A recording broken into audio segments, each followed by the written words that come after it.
It's fun when you are touring the house, it's fun when you're looking at that model unit, but at the end of the day, it will always go back to the numbers.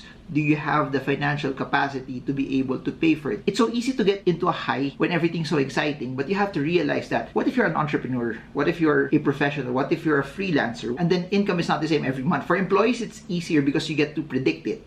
But also, you have to consider, what if you lose your job? Do you have enough savings to be able to somehow weather the storm that you can actually pay the amortization on a regular basis should you lose your job?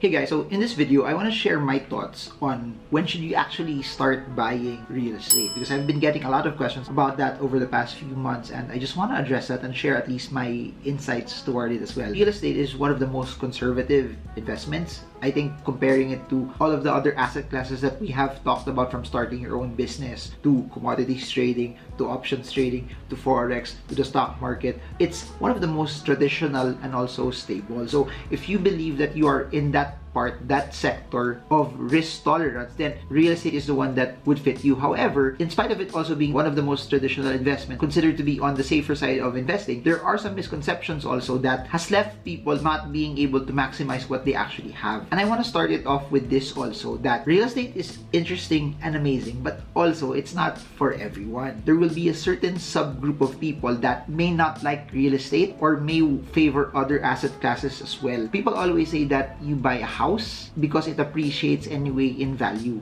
which is true.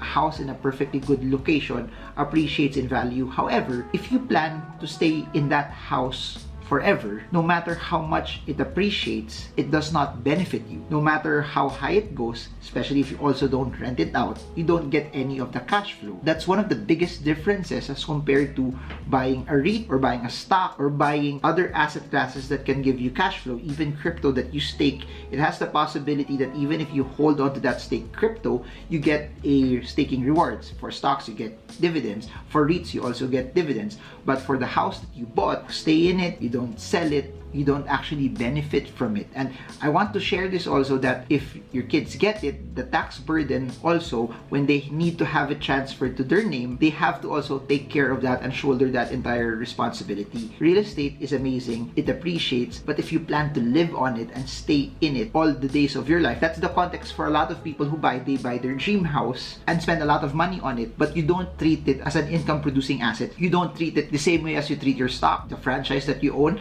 the bonds that you've bought, the REITs that you bought. It has value when you sell it. But if you don't actually plan to sell it, you're holding on to a very, very expensive piece of asset that is good to have, but from an investment point of view, doesn't really generate anything for you. From a housing standpoint, maintenance costs are a lot over a long period of time. The bigger the house, the more expensive also it will be. I made a video a couple of months ago, which was also very interesting, that what if you use that money that you have to lump sum and buy that particular house? Say you have 10 million, 50 million pesos. Instead of buying that house, you invest it into something that will give you a 6-7% return, and then that return is what you use to rent. I did the math there that it would actually do better. You don't have any taxes that you're actually paying on a regular basis because you're renting, you don't own the property. Then it's not up to you also to be able to fix it and repair it, because it's a property owner who will take responsibility for all of the maintenance there. So there's a group of people like that, especially those that like to travel, especially those that are more bullish on other assets that they know they can make more money off of it. If they're stock investors, crypto traders, those that are into forex, or those really that are taking substantial risks on their businesses,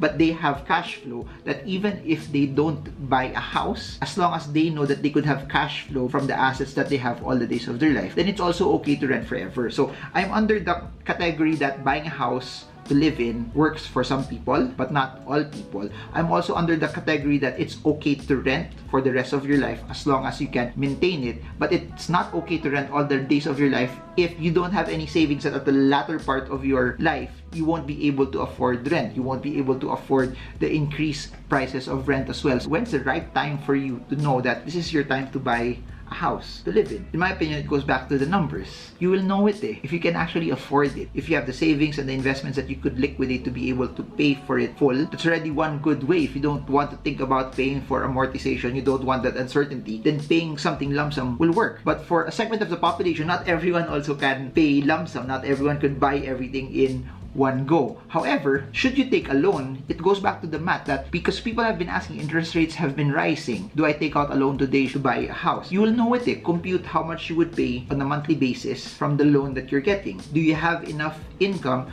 to be able to pay the amortization? If the answer is yes, then that's a good step to the right direction for you to be able to purchase that house. Then you could also ask the questions that, okay, 6 months from now, 1 year from now, 18 months from now, 24 months from now, 36 months from now, can I confidently say that my income source is secure, that no matter what happens, I get to pay for that amortization? It's fun when you are touring the house. It's fun when you're looking at that model unit. But at the end of the day, it will always go back to the numbers. Do you have the financial capacity to be able to pay for it? It's so easy to get into a high when everything's so exciting, but you have to realize that what if you're an entrepreneur? What if you're a professional? What if you're a freelancer? And then income is not the same every month. For employees, it's easier because you get to predict it. But also, you have to consider, what if you lose your job? Do you have enough savings to be able to somehow weather the storm that you can actually pay the amortization on a regular basis should you lose your job? Do you have enough savings? Do you have that emergency fund that will actually take up the slack that when you lose your job, you can actually pay it? So even for employees, even if they have fixed income, there's still a level of risk also that what if your job is not as secure or something happens in the economy and then your office gets hit and they have to lay off employees, or worst case, they get to shut down. It's not just for people who are freelancers, who are self-employed, that have risks also. But ultimately, what I'm saying is employee, self-employed professional, you have to do the math and check if you can actually pay it. If the answer is you're not sure 3 years down the line, 4 years down the line, how certain your income will be, maybe you have to think twice first if now is the right time for you to actually do it. If you don't have the capacity to buy it now, it doesn't mean that you don't get to buy it anymore. There will always be opportunities for you to be able to buy. You can also rent in the area of the house or the condo that you actually wanted to buy, or you can actually stay. So it doesn't really affect you also on a commuting or living perspective because there's still the option to rent. If you have the ability to pay for it, that's a step in the right direction that maybe you can also do it. Third thing that you might want to consider is you look at your overall budget. Maybe you have the ability also to project that you will be able to pay for it in years to come.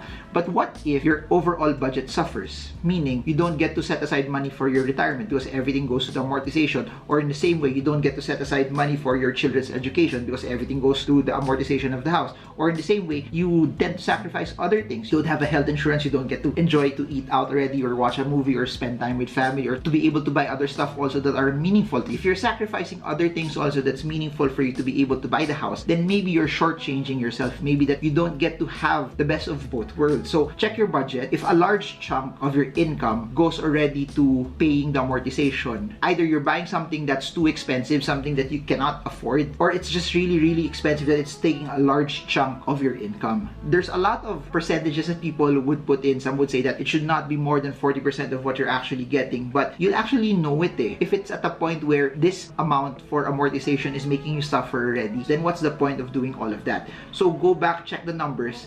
If your quality of life suffers also, maybe either get a cheaper house or maybe defer your buying first until your cash flow starts to increase. Another thing that I'd like to mention, check your level of savings. When you buy a house, there will also be certain amounts that you will have to pay in cash above and beyond the monthly amortizations that you make. There will be lump sums for the down payment, but above and beyond that, there will be also, if it's a condo, there will be some fees that you will pay when the unit gets turned over to you. So you also have to factor in that if you make that down payment, will it gut your entire savings? If it guts your entire savings and you're dipping also into your emergency fund, maybe it's not the best time to buy a house yet. Maybe you need to shore up on that emergency fund first. Again, people buy the house also to get a certain quality of life. However, if your peace of mind suffers because it tarnishes your entire savings, then maybe it's not also worth it. Those are some tips. I hope it helped you. I'm not really a real estate guy, but I know numbers. I know investing, I know yield, I know that there are certain portions also that you need to protect your cash, that there are certain principles in investing that stand true, that hold true regardless if it's the stock market, the crypto market, the bond market, the forex market, and even also the real estate market. So there, if you stayed up until the end, like, share, subscribe, smash the bell. If you want to watch other videos that I created, I've been doing to be able to add as much value to people as possible, they're all in the description below. I've written 5 books, bestsellers, national bookstore bestsellers.